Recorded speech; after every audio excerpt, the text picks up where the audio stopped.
Well, I've got some good news to share with you guys today. World Economic Forum dictator and chief Klaus Schwab has just announced that he is stepping down. And by the way, he's doing it immediately rather than postponing it out till 2027 when he originally came out and said that. Not only that, but the unthinkable happened immediately after his resignation. And it's something you and I have been waiting for a very long time. And that is the fact that he is under investigation. You guys are going to love this story today because the man is totally done some destruction to our country and tried to do some pretty tyrannical things. Not only that, but two other very high profile names in the U.S. are now under probes and investigation as well.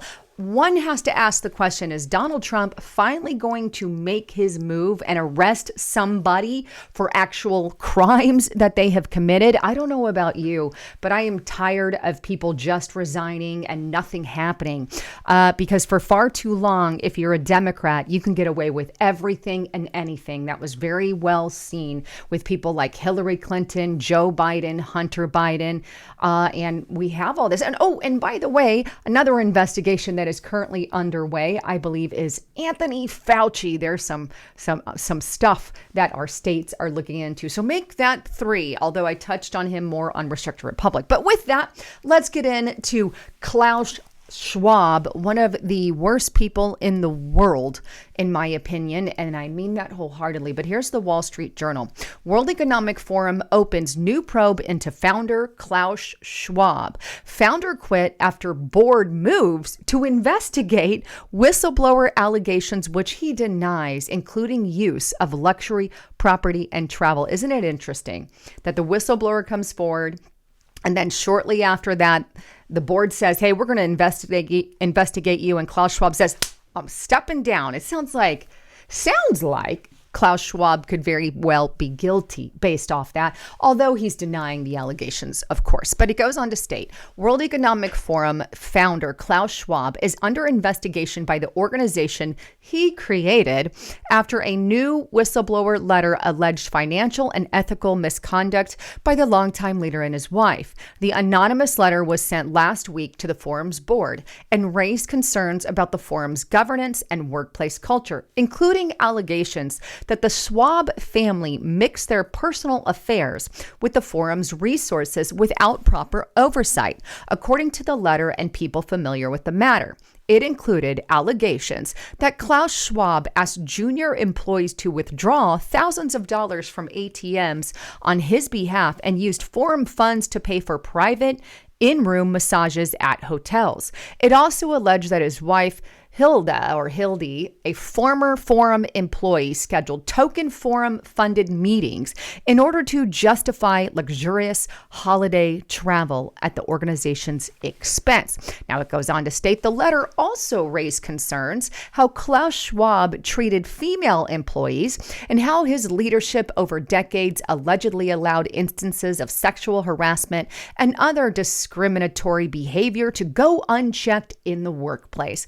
Allegations that were raised in a Wall Street Journal article and previously investigated by the forum. The forum disputed the journal's reporting at the time, and Schwab, of course, denied the allegations against him. Now, the Board of Trustees decided to open a probe during an emergency meeting on Easter Sunday. Schwab opted to resign immediately as the chairman instead of staying on for an extended transition period as previously planned. The Schwab said through a spokesman that they deny every allegation in the whistleblower complaint. To protect their reputation, Klaus Schwab intends to file a lawsuit against whoever is behind this anonymous letter and anybody who spreads this mistruth, the spokesperson said. The forum said it takes these allegations serious, but they remain unproven and will await the outcome of the investigation to commence further. Or to comment any further, excuse me. Interesting. Now, he has since said that, yes, he, did take money out of the ATM and use it for massages, but he paid back that money. But anyway, I find the fact that you have one of the most powerful people in the world the World Economic Forum's Klaus Schwab, not a good guy, can't stand the guy, but here he is. He has some legitimate whistleblower allegations filed against him. Whether or not they're proven or not, well, I guess we need to leave that to the investigation in a court of law. But I highly doubt, in my opinion, that he's just completely innocent, especially considering the fact that immediately with that announcement, now he's stepping down immediately. I feel like we're finally starting to get at least a little bit of action. It's not enough for me. I want the investigation to go through. I want to see this in court. I want to see what prevails of it, because this is a guy, by the way, who literally trying to make us eat the bugs. Literally, he wants us on a bug diet, lab-grown meat. He doesn't want us to have freedom. In fact, he has been promoting the entire idea that, you will own nothing and be happy. In other words, the government and leaders of the world control every aspect of your life, and you rent everything from them, and you can never have that freedom and independence. That's that guy. And he's such an evil dictator. Now, with that, just so you know, you have to ask the question, who's going to be replacing this old fella, shall I say? And here it is. World Economic Forum Chair Klaus Schwab resigned after 55 years. Interim successor to take over. And who will that be? Well, in accordance with the forum's rules and regulations, the board has unanimously appointed Vice Chair Peter Barbeck-Lemaith as chair ad interim. So there we go. Who is this little Peter guy? Well, this is him. He looks just as scary as Klaus Schwab, but there is the new supreme leader of the World Economic Forum, and I have to agree with Kyle Becker. He looks exactly like you thought. A little bit of background on who this guy is, in case you don't know. He is the chairman or former chairman and CEO of the Nestle Group. Hey, there it is. Another quadruple billionaire or whatever it is that he is, right? I wonder if he's going to go off the same things the World Economic Forum did, and I'm pretty dang sure that he will, because his views are very radical left and socialist, or shall we even say communist. Now, let's go on over to the United States of America, but before I do, I want to encourage you, get to restrictedrepublic.com. I've got lots of videos there that you're going to want to see exclusive to the platform. We do not post these anywhere else. We also post the YouTube videos on there without any commercials. So if you don't like the commercials, get there. Sign up to Restricted Republic. You can see some of the exclusive stuff that we have been posting that is not going anywhere else. And I encourage you to check it out over there. Use the coupon code LISA and the number 5 to get it for $5 per month.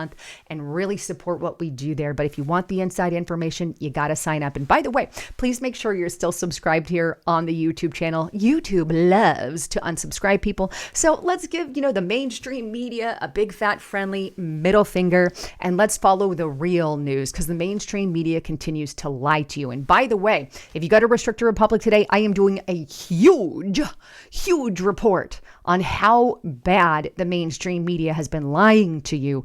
And you guys are going to be floored. There's some pretty bombshell stuff out there that scares me about how much the mainstream media is twisting stuff. And they've just resulted to straight up lies anymore. They don't even care. But with that, let's get into what's happening right here in the good old fashioned United States of America. And here we have House Republican ask Trump DOJ to criminally prosecute ex-New York Governor Andrew Cuomo. Now, they did actually ask for him to be investigated under Joe Biden as well, but many people believe that never really went through to fruition. Maybe under this new DOJ with Pam Bondi, maybe something will actually happen, but who knows? House Oversight and Government Reform Committee Chair James Comer referred former New York Governor Andrew Cuomo to President Donald J. Trump's Justice Department for criminal prosecution. Cuomo, the Democratic scion, now considered the current frontrunner of the New York City Democrat mayor primary in June, was first transferred to the Biden Justice Department for criminal prosecution in October 2024. Former Representative Brand Winstrup, then chairman of the House Select Committee on the coronavirus pandemic, said Cuomo made multiple criminally false statements to Congress about his handling of the 2020 COVID-19 nursing home death scandal. In a new letter to the AG Pam Bondi on Monday, Comer said, "To our knowledge, the Biden administration ignored this referral despite clear facts and evidence." He requested that Bondi review the referral and take appropriate action. So they did look into it, but nothing really happened. But here's what it says. Andrew Cuomo is a man with a history of corruption and deceit, now caught red-handed lying to Congress during the Select Subcommittee's investigation into the COVID-19 nursing home tragedy in New York. Comer said in a statement on Monday, "This wasn't a slip-up. It was a calculated cover-up by a man seeking to shield himself from responsibility for the devastating loss of life in New York's nursing home. Let's be clear. Lying to Congress is a federal crime. Mr. Cuomo must be prosecuted to the fullest extent of the law. The House Oversight Committee is prepared to cooperate with the Justice Department's investigation into Andrew Cuomo's actions." And thereby the cookie crumbles. So here's my forte. I don't know if anything will come of it. Pam Bondi so far is not making me happy, right? But maybe they need more time to go after the big people. I'm going to give them a little bit of benefit of a doubt and say, okay, we're really waiting. You guys said that you would address some of this crime at the upper level and drain the swamp. We have yet to see any upper level crime. A lot of it has been exposed, but no one has been arrested. We're still waiting on the Jeffrey Epstein information to come out. We've had Jeffrey Epstein arrested. We had his partner arrested, but nobody that actually went to the island thus far that we know of has been arrested, but yet they've committed crimes. Why don't we have that yet? Maybe it's going to take a little more time, and I'm going to give them that leeway. This is why I'm not so sure if anything will happen with Cuomo or not.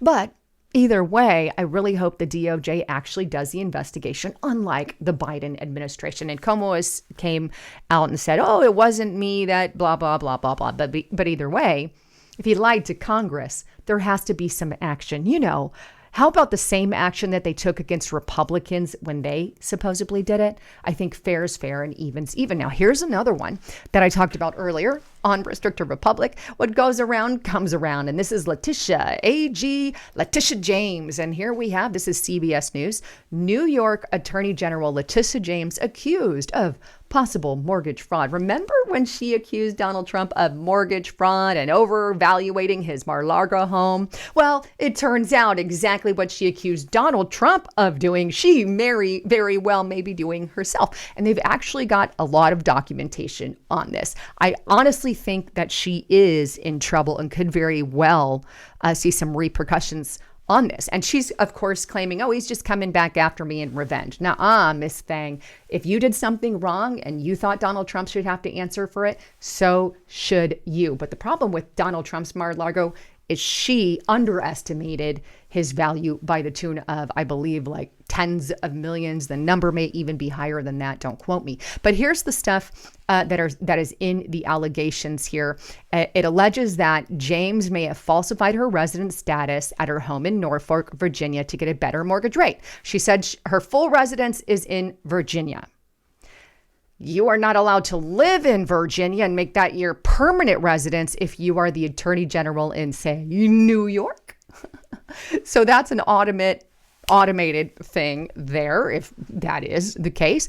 It also alleges that James bought a 5-family property in Brooklyn in 2001 with a loan that is only available for homes with a 4-unit or less. Obviously, she is doing this to get better rates, but you're not being honest. You're not telling the truth.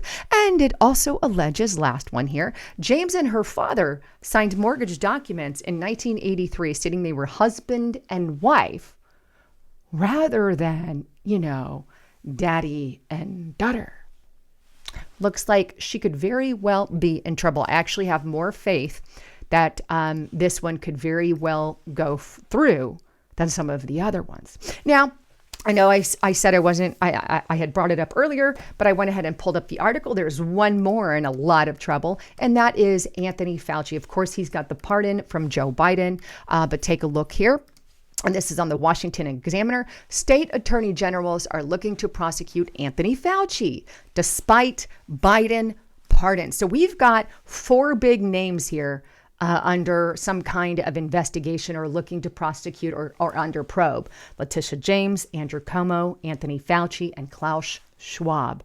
Is Donald Trump finally making headway? And by the way, regarding Anthony Fauci, to give you a brief, if you want more detail, get to Restrict the Republic on that. I did a whole report.